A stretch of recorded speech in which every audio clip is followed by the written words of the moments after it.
Esto surgió, ya tiene varios años. En el año 2016 hicimos un coloquio de educación rural aquí en La Ibero y platicamos sobre la necesidad de tener una revista especializada en temas de educación rural, porque en América Latina, hasta donde conocemos, solamente hay una, pero está en portugués, porque es brasileña, que es la revista brasileña Educación do Campo, así se llama. Ya está muy consolidada, pero en español no encontramos otra. Entonces, existía ya una revista de Chile que desapareció. Entonces nos contactamos con ellos y les dijimos la posibilidad de volver a retomar esa revista porque dijimos, ¿para qué volvemos a empezar una revista si ya existió una? Mejor empecemos con ella y se los propusimos, se llamaba E-Rural Ok. y dijeron que sí y hasta les mandamos recursos económicos para que empezaran y no hizo nada, no pasó nada. Entonces, después vimos la posibilidad de sumarnos a otra revista que también ya existía de Tabasco y tampoco funcionó la idea. Y fue cuando decidimos pues que ya lo mejor era nosotros empezar de cero con una revista sobre educación rural. Entonces, bueno, eso fue hace como un año, como 2 años más o menos. Cuando ya tomamos esta decisión fue durante la pandemia y ya nos pusimos a construir pues todo, la idea, el concepto, con el nombre, el logo, de todo lo que actualmente es la revista. Ujú.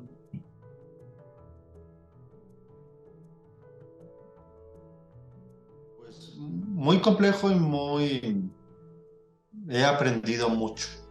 ¿Por qué? Porque nos ha implicado hacer todo. Te platico a qué nos referimos. Primero tuvimos que hacer un estudio de factibilidad, ¿no? Para mostrar, no solamente decir, y sino mostrar, argumentar que era necesaria una revista en torno a la educación que se desarrolla en territorios rurales.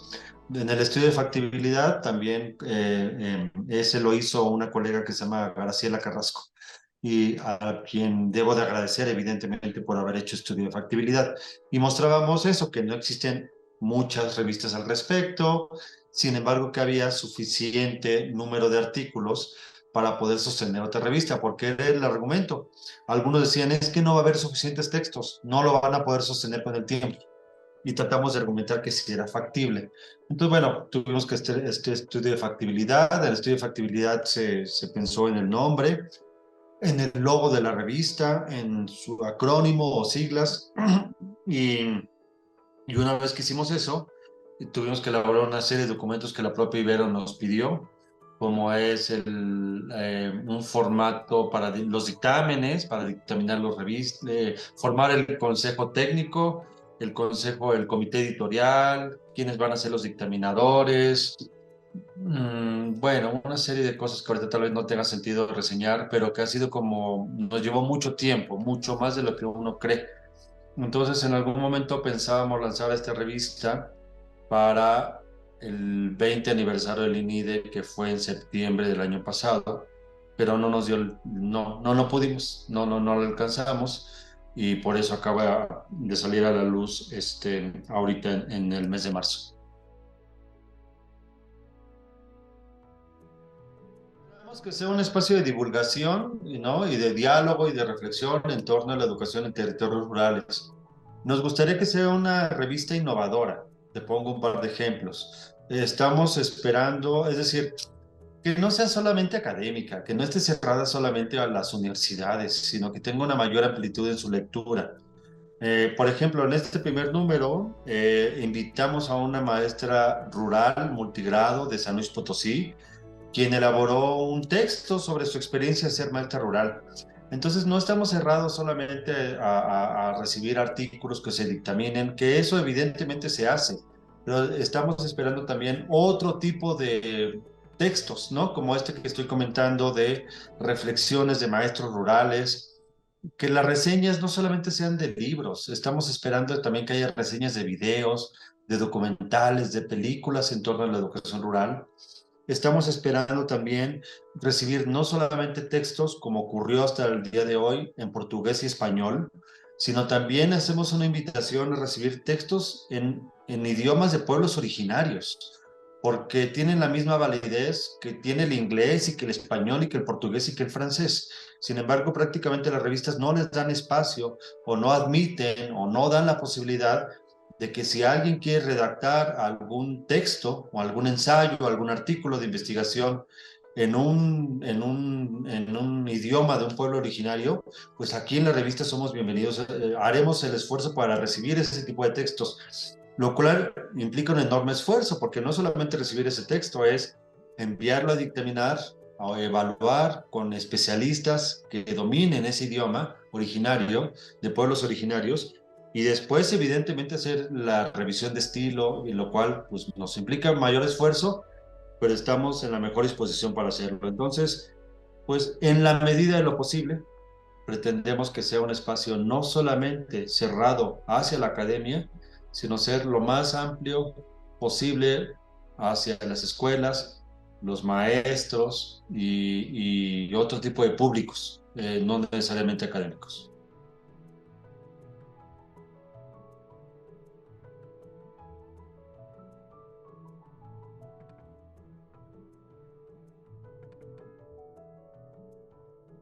En este momento tenemos tres espacios en la revista. La primera es los artículos que de manera tradicional llegan, se dictaminan a doble ciego y los cuales, si son evaluados favorablemente, se publican una vez que sean corregidos. Son los artículos que provienen de investigaciones de carácter científico. Entonces, en este caso, es el apartado de artículos. Tenemos otro espacio un poco más abierto que se llama ensayos. Y en estos ensayos, su nombre lo indica, o sea, recibimos textos con carácter de ensayo que no necesariamente provengan de alguna investigación, sino que más bien son en torno a reflexiones. Y en ese sentido, para este primer número, por ejemplo, los ensayos los elaboraron tanto académicos, pero también funcionarios públicos y miembros de organizaciones civiles, de ONGs. Entonces, en eso son simplemente eso, son reflexiones en torno a ensayos. Esos textos no se dictaminan, solamente se reciben y se corrigen, pero no se dictaminan. Y el último elemento perdón, el tercer elemento son reseñas de libros. Tenemos tres reseñas de libros en torno de libros que tienen que ver sobre la educación rural. Pretendemos ampliar y que no solamente sean reseñas de libros, sino también de otro tipo de materiales, como los que ya estuve mencionando, que son audiovisuales. Y el último elemento son experiencias de maestros rurales, que es el cuarto elemento, que son, insisto, también documentos que nos quieran hacer llegar maestros rurales en torno a su experiencia, a qué significa ser maestro rural. Entonces serían como los cuatro elementos que componen la revista al día de hoy.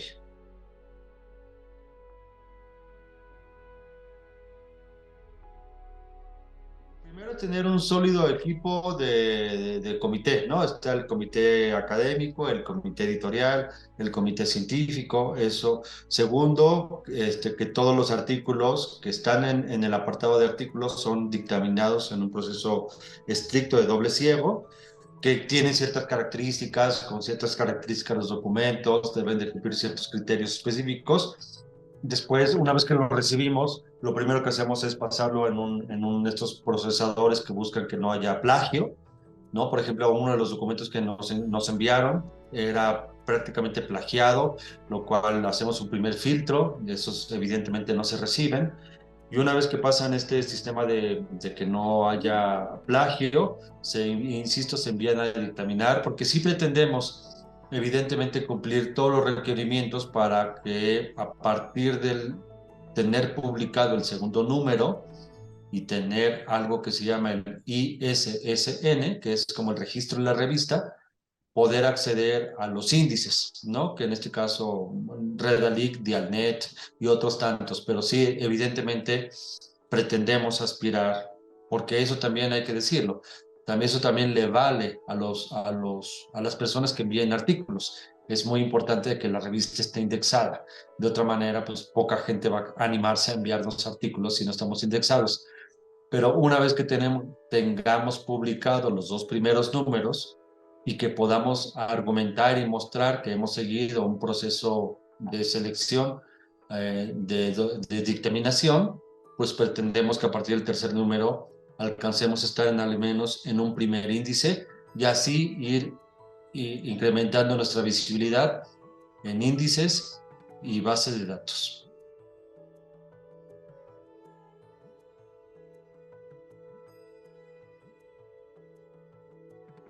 El primer reto fue, pues, construir los dos primeros números que ya existen, aunque el primero ya fue publicado en marzo, el segundo ya existe y lo estamos puliendo para que salga publicado en septiembre.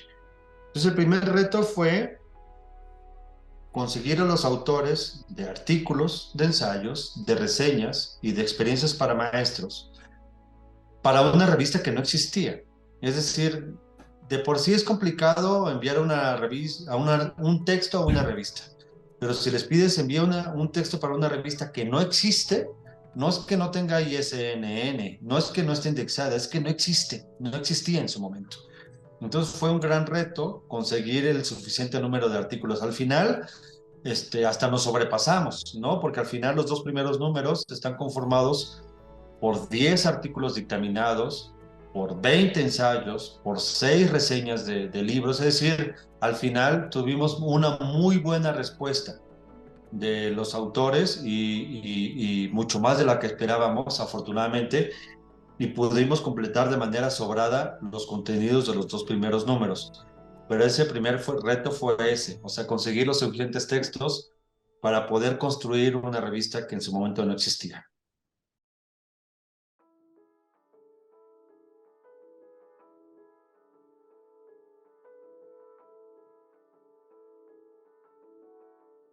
Es un reto que todavía no tenemos ahorita cubierto. Nos hubiera encantado. Enfrentamos otro tipo de retos como los que he estado reseñando, que fue construir la revista desde cero.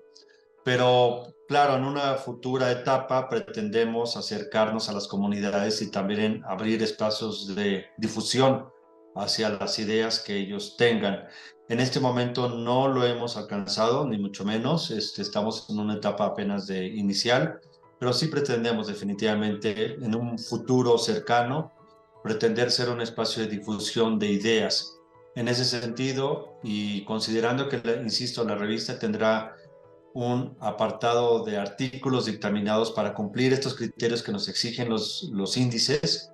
Pretendemos que el resto de la revista sea lo más amplia posible en cuanto a espacios o tipo de documentos que podemos publicar.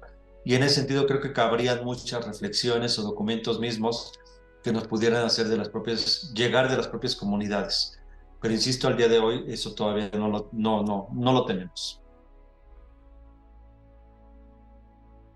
Somos un equipo, me gustaría primero señalar ello, ¿no? O sea, en la primera etapa, yo simplemente soy el director o el responsable de la revista, pero en la primera etapa, sin el trabajo de Graciela Carrasco durante los primeros meses, quien elaboró el estudio de factibilidad, esto no pudiera haber salido a la luz. Y después colaboró con nosotros y sigue colaborando, evidentemente, como editora, esta Cecilia. Entonces, sin el apoyo de ellas dos, no hubiéramos alcanzado esto. Segundo, estamos sustentados no solamente en el INIDE, sino en la red de investigación de educación rural.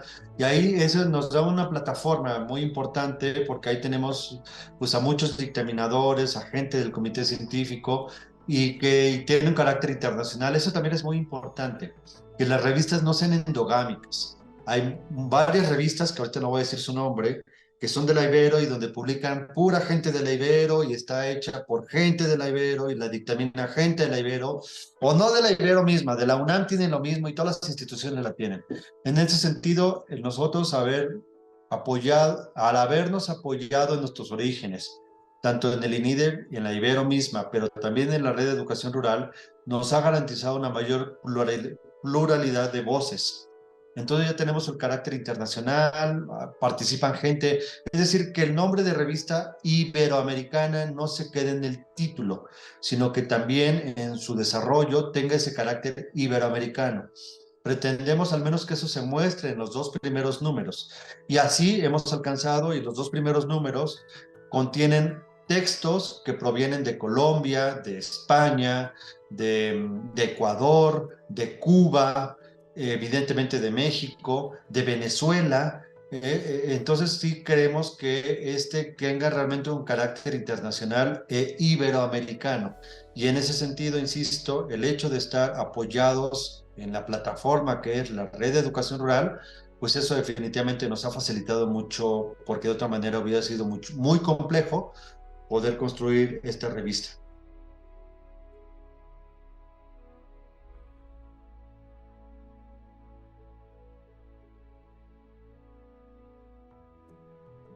Nuestro segundo reto es que la revista se conozca y se lea.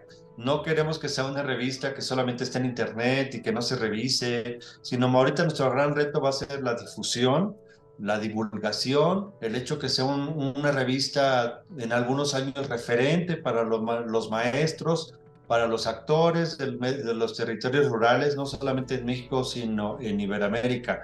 Entonces el reto que tenemos pues es muy grande y ojalá que alcancemos a lograrlo, pero sí pretendemos que sea una revista pues que sea como un referente en torno a la publicación de muchos tipos de materiales en torno a la educación rural y que sea lo más plural y que poder integrar la mayor cantidad de voces posible, mucho más de las que de la propia academia.